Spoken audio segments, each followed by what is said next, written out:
Subscribe now and press the bell icon. Never miss an update. नमस्कार साथियों, स्वागत करता हूं सबका इस YouTube चैनल पर जिसका नाम है स्टडी विद PN लोधा।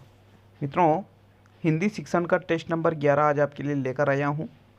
कल ही मैंने टेलीग्राम चैनल पर 8 PDF अवेलेबल करवाई है पिछले टेस्टों की।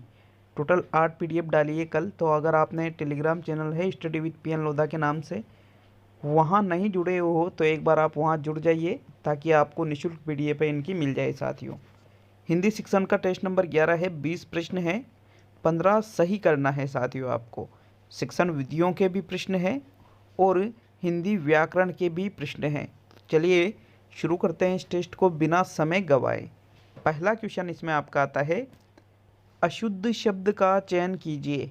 अशुद्ध वर्तनी की दृष्टि से आपको देखना है। वाल्मीकि, ब्रह्मा, चिन्ह और चमत्कारिक। तो साथियों, यहाँ पर देखिए, वाल्मीकि को बिल्कुल ऐसे ही लिखा जाता है। चमत्कार में आप इक प्रत्यय अगर लगाते हो तो फिर ये चमत्कारिक बनेगा। चिन्ह बिल्कुल इसी प्रकार से लिखा जाता है, इसको हम ऐसे भी लिख सकते हैं। लेकिन मित्रों, अगर हम इसको ब्रह्मा जो शब्द है ये गलत लिखा हुआ है। अगर हम ब्रह्मा को ऐसे लिखते हैं तो ये अशुद्ध है, बल्कि ब्रह्मा का शुद्ध रूप इस प्रकार से हो सकता है। ठीक है, विकल्प नंबर 2 सही रहेगा आपका प्रश्न संख्या 1 में, क्योंकि ये अशुद्ध है। चलिए नेक्स्ट प्रश्न नंबर 2 पे आते हैं मित्रों। उसकी बात सुनी जानी चाहिए वाक्य में पदबंध है। संज्ञा पदबंध, क्रिया विशेषण पदबंध, सर्वनाम पदबंध और क्रिया पदबंध। तो साथियों, पदबंध देखना है आपको। उसकी बात सुनी जानी चाहिए। अब ये जो रेखांकित है सुनी, यहाँ से स्टार्ट हो रहा है। अगर आगे से स्टार्ट होता तो रेखांकित भाग का अंतिम शब्द देखते, लेकिन बाद से स्टार्ट हो रहा है तो उसके प्रारंभ शब्द देखेंगे। तो ये सुनना शब्द क्या है? क्रिया, मतलब ये एक क्रिया पदबंध का उदाहरण है। विकल्प नंबर 4 सही है प्रश्न संख्या 2 में। नेक्स्ट प्रश्न संख्या 3 मित्रों, तीसरा क्वेश्चन है, संकेतवाचक वाक्य का उदाहरण है। मेरे पीछे पीछे आओ। राजस्थान के अधिकतर विद्यार्थी बेरोजगार है। जब परीक्षा आती है तब विद्यार्थी पढ़ते हैं और उपयुक्त सभी। तो मित्रों, संकेतवाचक वाक्य का मतलब होता है जो मिश्र वाक्य है वो ही संकेतवाचक वाक्य कहलाता है साथियों। और मिश्र वाक्य में और संकेतवाचक वाक्य में एक वाक्य दूसरे के ऊपर आश्रित होता है। तो देखिए, मेरे पीछे पीछे आओ, राजस्थान के अधिकतर विद्यार्थी बेरोजगारी है। यहाँ एक वाक्य दूसरे वाक्य के ऊपर निर्भर नहीं है, बल्कि जब परीक्षा आती है तब विद्यार्थी, दोनों आपस में जुड़े हुए हैं। तो तीसरा विकल्प आपका सही रहेगा प्रश्न संख्या 3 में। चलिए नेक्स्ट प्रश्न नंबर 4 देखेंगे। सरल वाक्य का उदाहरण है, राजस्थान की राजधानी जयपुर है, जबकि मध्य प्रदेश की भोपाल। राम आया और चला गया। मोहन और सोहन विद्यालय गए हैं। सॉरी, यहाँ पे गए हैं इस प्रकार लिखा था मैंने, और उपयुक्त सभी।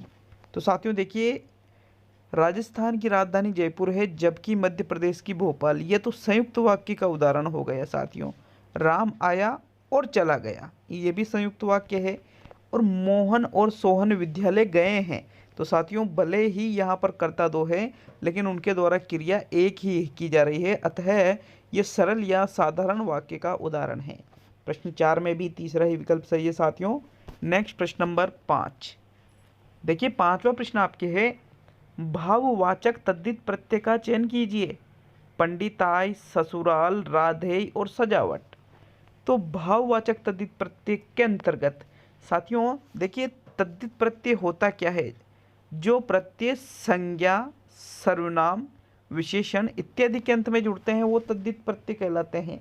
तो यहाँ पर पंडित, ससुर, सजाना, राधा, ये संज्ञा, सर्वनाम, क्रिया, विशेषण के अंत में जुड़ रहे हैं, तो ये सभी ही तद्धित है। लेकिन भाववाचक की बात की जा रही है, तो राधेय तो संतानवाचक है साथियों। ससुराल, सजावट, ये भी भाववाचक नहीं है, बल्कि यहाँ पर भाववाचक तद्धित प्रत्यय है पंडिताई। पंडिताई भाववाचक के अंतर्गत ये आ जाएगा। पहला विकल्प आपका सही है प्रश्न संख्या 5 में।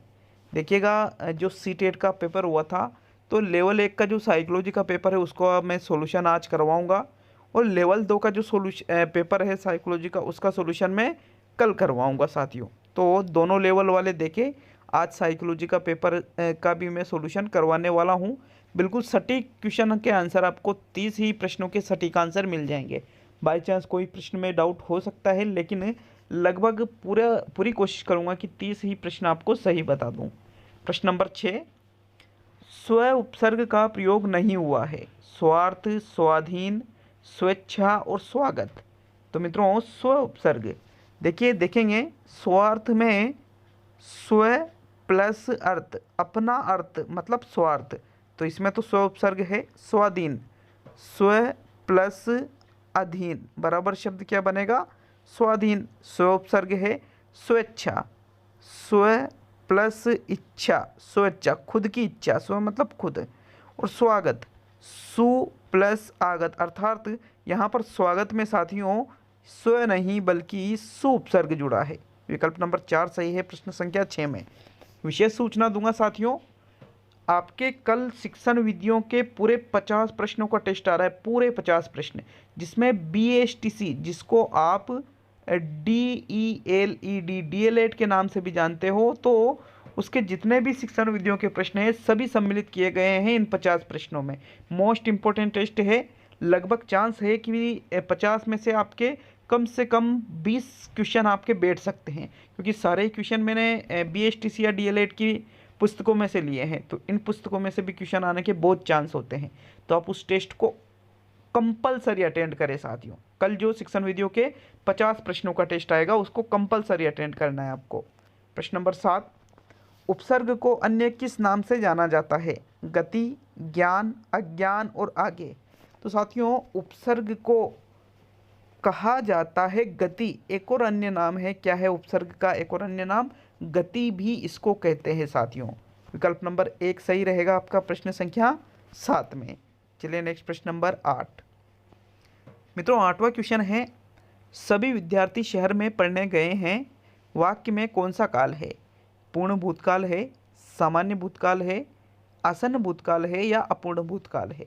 अब गए हैं मतलब भूतकाल तो है। अगर यूं आता कि जा रहे थे तो फिर वो अपूर्ण भूतकाल, जा चुके थे वो पूर्ण भूतकाल, और अगर यूं आता कि सभी विद्यार्थी शहर में पढ़ने गए तो वो सामान्य भूतकाल, और ये है गए हैं मतलब अभी अभी की बात है, तो आसन्न भूतकाल का ये उदाहरण है साथियों। विकल्प नंबर 3 सही रहेगा आपका प्रश्न संख्या 8 में। चलिए नेक्स्ट प्रश्न नंबर 9 पे आते हैं। भूतकाल के कितने भेद हैं? 3, 4, 6 और 5। तो मित्रों देखिए भूतकाल के कुल 6 भेद होते हैं। कितने भेद होते हैं? 6। इस क्वेश्चन में देखो 4 भेद तो ये है, सामान्य, पूर्ण, अपूर्ण और आसन्न। 2 होते हैं, एक होता है संदिग्ध भूतकाल और साथियों एक होता है हेतुमद भूतकाल। इस प्रकार भूतकाल के कुल 6 प्रकार हो जाते हैं। तो यहाँ पर आपका जो तीसरा विकल्प है वो सही आंसर है साथियों प्रश्न 9 में। चलिए नेक्स्ट प्रश्न नंबर 10। एक वचन शब्द का चयन कीजिए। जनता, प्राण, आंसू और हस्ताक्षर। तो जो शब्द एक वचन है इनमें से उसका चयन करना है। तो हस्ताक्षर कर दिए बहुवचन, आंसू आ गए बहुवचन, प्राण उड़ गए बहुवचन, लेकिन जनता को एक वचन में रखा जाता है सदैव ही। विकल्प नंबर 1 सही है आपका प्रश्न संख्या 10 में। इसके बाद साथियों साइकोलॉजी का भी टेस्ट नंबर 10 आ रहा है, तो साइकोलॉजी के टेस्ट नंबर 10 को अटेंड करें। वो टेस्ट मैंने NCERT 11th की बुक से प्लस DLED की जो साइकोलॉजी की बुक है वहाँ से बनाए हैं, तो उसको आप कंपलसरी उसको भी अटेंड करें साथियों। बहुत ही इंपॉर्टेंट क्वेश्चन देखने को मिलेंगे उसमें। प्रश्न नंबर 11, स्त्रीलिंग पुल्लिंग से संबंधित असत्य कथन है। दया स्त्रीलिंग, मान्यता स्त्रीलिंग, इलाज स्त्रीलिंग, गरीबी स्त्रीलिंग। तो साथियों देखिए दया अच्छी होती है स्त्रीलिंग है, मान्यता अच्छी होती है स्त्रीलिंग है, इलाज अच्छा होता है, तो साथियों इलाज पुल्लिंग है, अच्छा होता है, इनमें जम रहा है ये। गरीबी अच्छी होती है स्त्रीलिंग है। तो साथियों यहाँ तीसरा विकल्प आपका सही है प्रश्न संख्या 11 में। चलिए नेक्स्ट प्रश्न नंबर 12 पे आते हैं मित्रों। देखिए 12वां क्वेश्चन है, किस शब्द में अनु उपसर्ग है? अनु उपसर्ग है ये देखना है। अनुपम, अनुपस्थित, अनुपजाऊ, अनुराग। देखिए तोड़ के देखते हैं। अनुपम का विग्रह होता है अन प्लस उपम, बराबर शब्द बनेगा अनुपम। अनुपस्थित का विग्रह होता है अन प्लस उपस्थित, बराबर शब्द क्या बनता है साथियों, अनुपस्थित। अनुपजाऊ का विग्रह होता है अन प्लस उपजाऊ, क्या होता है, अन प्लस उपजाऊ। और जो अनुराग है साथियों, इसका विग्रह होता है अनु प्लस राग। अर्थात एकमात्र चौथा विकल्प है जिसमें अनुपसर्ग लगा हुआ है, बाकी अनुपम में, अनुपजाऊ में, अनुपस्थित में अनुपसर्ग लगा हुआ है, ये वाला। क्लियर है ये भी सभी के? तो आपका यहाँ चौथा विकल्प सही है प्रश्न 12 में। चलिए नेक्स्ट प्रश्न नंबर 13। आशा है साथियों आपको टेस्ट अच्छा लग रहा होगा और इन टेस्टों को आप करते करते आप इतने परफेक्ट हो जाएंगे मित्रों को, एग्जाम दोगे तो मजा आएगा आपके। प्रश्न नंबर 13, जो इंद्रियों द्वारा न जाना जा सके कहलाता है अतीन्द्रिय, अगोचर, इंद्रियातीत और इंद्रजालिक। तो मित्रों जो इंद्रियों द्वारा न जाना जा सके उसको हम अगोचर कहेंगे। क्या कहेंगे? अगोचर। जबकि इंद्रियातीत का मतलब होता है इंद्रियों की पहुंच से दूर हो, उसको इंद्रियातीत कहेंगे साथियों। विकल्प नंबर 2 सही है आपका प्रश्न संख्या 13 में। चलिए नेक्स्ट प्रश्न नंबर 14 पे आते हैं। देहलता शब्द में समास है, तत्पुरुष समास है, बहुब्रीहि समास है, द्वंद्व समास है, क्रमधारय समास है। तो मित्रों देह के समान लता, तो साथियों यहाँ पर देखिए देहलता क्रमधारय समास है, विशेषण विशेषण संबंध है साथियों यहाँ पर। तो चौथा विकल्प आपका सही रहेगा प्रश्न संख्या 14 में। सॉरी, देह लता में अगर समास विग्रह करें तो मैंने तो आपसे बोला है देह के समान लता, लेकिन साथियों थोड़ा सा कंफर्मेशन में मुझे डाउट है मेरे खुद के ऊपर कि लता के समान देह इस प्रकार भी इसका हो सकता है। विशेष तौर पे मैंने इसको अच्छी तरह से चेक नहीं किया है कि इसका विग्रह क्या होगा। फिर भी आप हमें कमेंट करके ज़रूर बताएं कि इसका समास विग्रह क्या जो मैंने बताया वो सही है या मैंने उल्टा बता दिया। आप हमें कमेंट करके जरूर जाएं। वैसे इसमें राइट आंसर आपका क्रमधारय है। प्रश्न नंबर 15, निदानात्मक परीक्षण किया जाता है। विकल्प देखिएगा, ये प्रश्न कई बार पढ़ा होगा लेकिन विकल्प मैंने चेंज कर दिए। सतत परीक्षा के रूप में, विद्यार्थी का स्तर ज्ञात करने हेतु, सत्र के अंत में और पठन करते समय। तो साथियों निदानात्मक परीक्षण किया जाता है। देखिए सत्र के अंत में तो हम निदान करेंगे नहीं साथियों, क्योंकि पूरे साल ही निदान किया तो सत्र के अंत में क्यों करेंगे, नहीं किया तो फिर सत्र के अंत में करने से मतलब क्या आएगा। पठन करते समय भी हर बार हम निदान नहीं करेंगे। अब देखिए विद्यार्थी का स्तर ज्ञात करने हेतु या सतत परीक्षा के रूप में, तो साथियों निदानात्मक परीक्षण और जो उपचारात्मक शिक्षण है ये सतत परीक्षा, सतत एवं जो व्यापक मूल्यांकन है इसके ही भेद है। अतः वैसे विकल्प में तो मतलब पुस्तक में तो आपका दूसरा आंसर सही दे रखा था, किंतु यहाँ मैं आपको बता रहा हूँ सतत परीक्षा के रूप में, क्योंकि साथियों सतत मतलब लगातार चलने वाली प्रक्रिया है ये, निदानात्मक परीक्षण और उपचारात्मक परीक्षण। अतः विकल्प नंबर 1 सही रहेगा आपका प्रश्न संख्या 15 में। ठीक है, आप हमें फिर भी कमेंट करके जाए कि क्या आपको दूसरा विकल्प सही लग रहा है। विद्यार्थी का स्तर ज्ञात करने हेतु, तो स्तर ज्ञात करने हेतु तो हम उपलब्धि वगैरह मूल्यांकन वगैरह करेंगे, निदान थोड़ी करेंगे साथियों।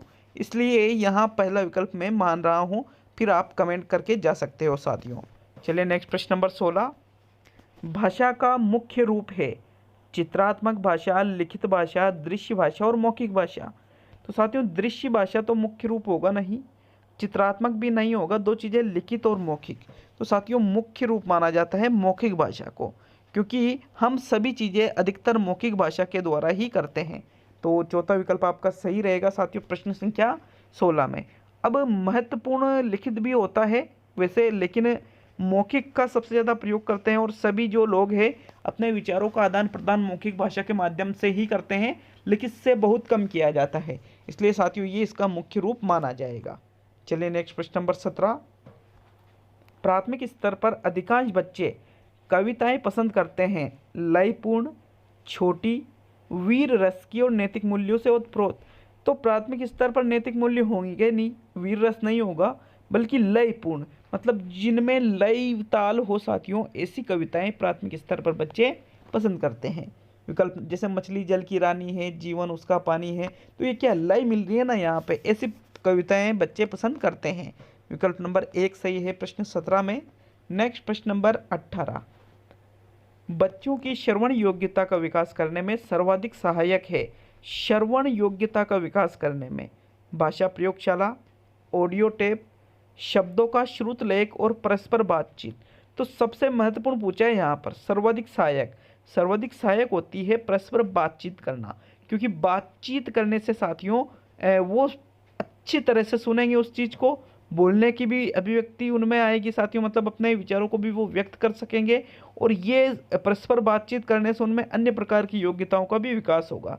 तो इसलिए इसको श्रवण योग्यता का विकास करने में सर्वाधिक सहायक माना गया है। विकल्प नंबर 4 सही है प्रश्न 18 में।